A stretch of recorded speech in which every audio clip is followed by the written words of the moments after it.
শুদ্ধ সংস্কৃত উচ্চারণ বিধি। সংস্কৃত উচ্চারণ শিখতে গেলে আমাদের সর্বদা যে বিষয়টি স্মরণে রাখতে হবে সেটা হচ্ছে, আশা করি এই 10টি নিয়ম যদি আপনি আত্মস্থ করতে পারেন তাহলে সংস্কৃত উচ্চারণে আপনার আর একেবারেই ভুল হবে না।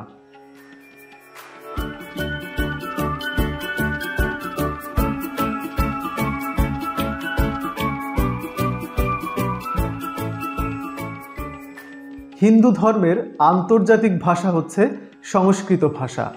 সংস্কৃত ভাষায় হিন্দুরা তাদের ঈশ্বরের কাছে প্রার্থনা করে থাকে। সংস্কৃত ভাষার সাথে বাংলা ভাষার অনেক মিল রয়েছে। আমরা জানি যে বাংলা ভাষার সিংহভাগ শব্দ হয় সংস্কৃত নইলে সংস্কৃত জাত। শুধু বাংলা নয়, বিশ্বের অনেক ভাষাই সংস্কৃত ভাষা দ্বারা প্রভাবিত। সংস্কৃতকে দেবভাষা বলা হয়।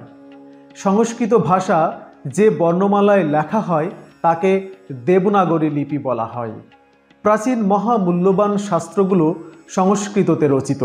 সনাতন ধর্মের ঐক্য অখণ্ডত্ব ধরে রাখতে এবং হিন্দুরা বিভিন্ন ভাষাভাষীর মানুষ হলেও সনাতনী উপাসনা বা প্রার্থনার ভাষা অভিন্নতার স্বার্থে সংস্কৃত ভাষা শিক্ষার গুরুত্ব অপরিসীম।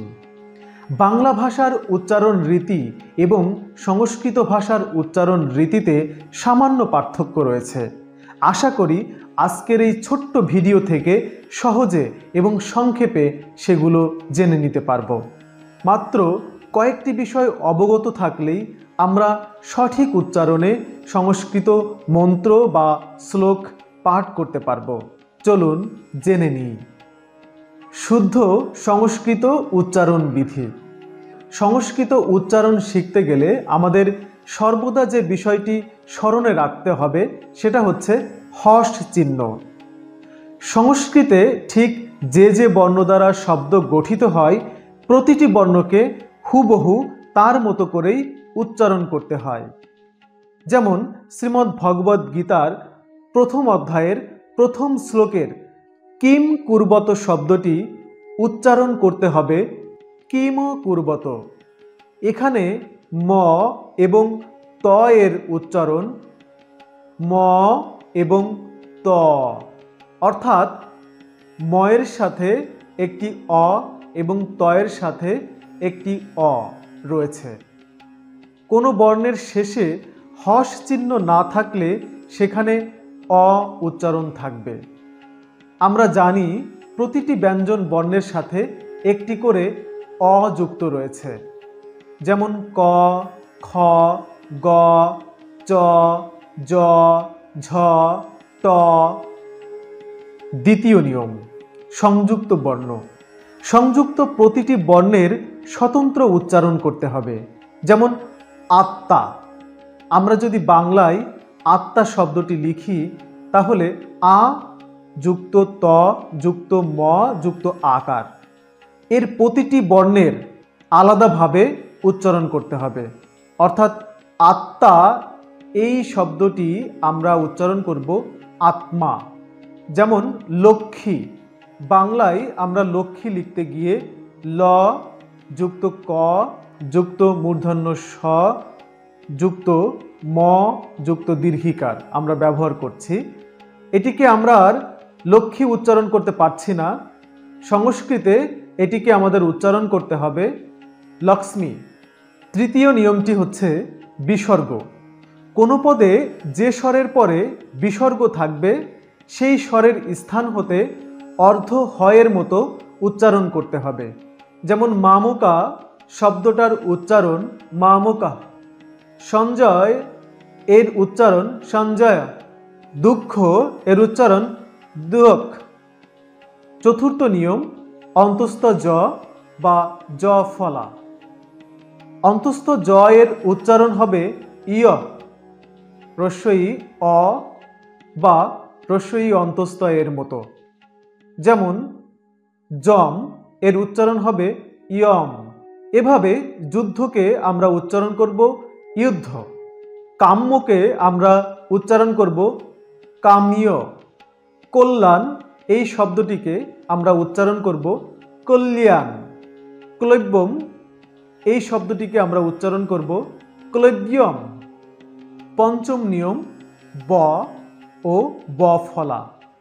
সংস্কৃতে দুইটি ব আছে, একটি হচ্ছে অন্তঃস্থ ব, আরেকটি বর্গীয় ব।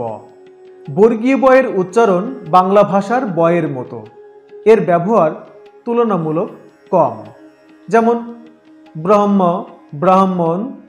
আরেকটি হলো অন্তঃস্থ ব, এর ব্যবহারই বেশি।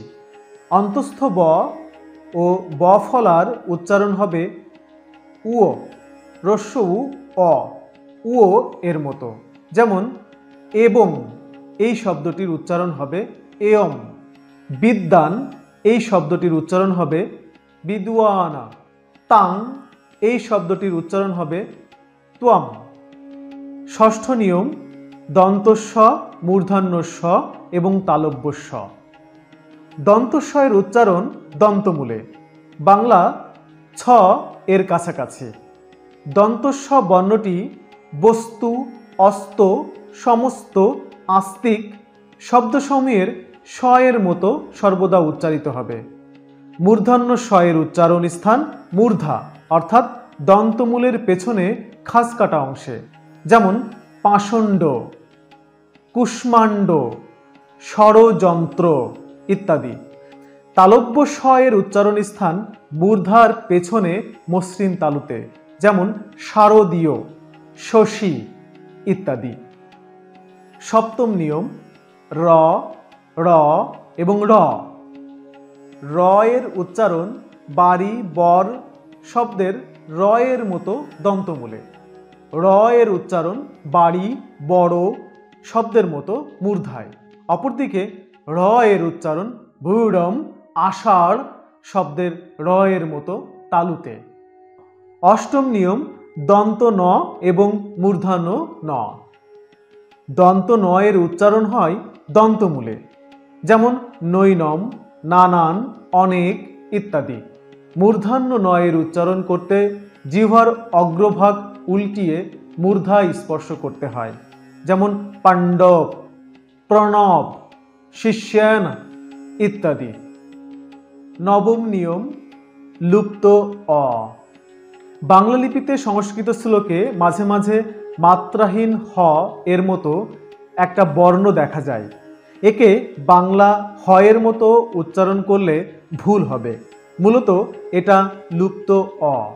অ উচ্চারণ করতে যতটুকু কণ্ঠে জোর দিতে হয়, লুপ্ত অ উচ্চারণ করতে তার চেয়ে কম জোর দিয়ে সামান্য উচ্চারণ করতে হয়, যেমন মেয়চ্যুত, সোম, মামৃতাৎ ইত্যাদি। দেবনাগরী লিপিতে অর্ধ হয়ের রূপ এরকম হবে। দশম নিয়ম হ্রাস্বস্বর এবং দীর্ঘস্বর। হ্রাস্বস্বর হ্রাস্য অর্থাৎ কম চাপ দিয়ে আলতো করে, এবং দীর্ঘস্বর দীর্ঘ অর্থাৎ বেশি চাপ দিয়ে বা একটু টেনে উচ্চারণ করতে হয়, যেমন অনিক শব্দটি দীর্ঘ ই দ্বারা লেখা হয়েছে, আমরা উচ্চারণ করব অনিকা। চমুম এটি দীর্ঘ উ দ্বারা লিখিত হয়েছে, আমরা উচ্চারণ করব চমুম। আশা করি এই 10টি নিয়ম যদি আপনি আত্মস্থ করতে পারেন, তাহলে সংস্কৃত উচ্চারণে আপনার আর একেবারেই ভুল হবে না। সবার জন্য অনেক অনেক শুভকামনা জানাচ্ছি। নমস্কার।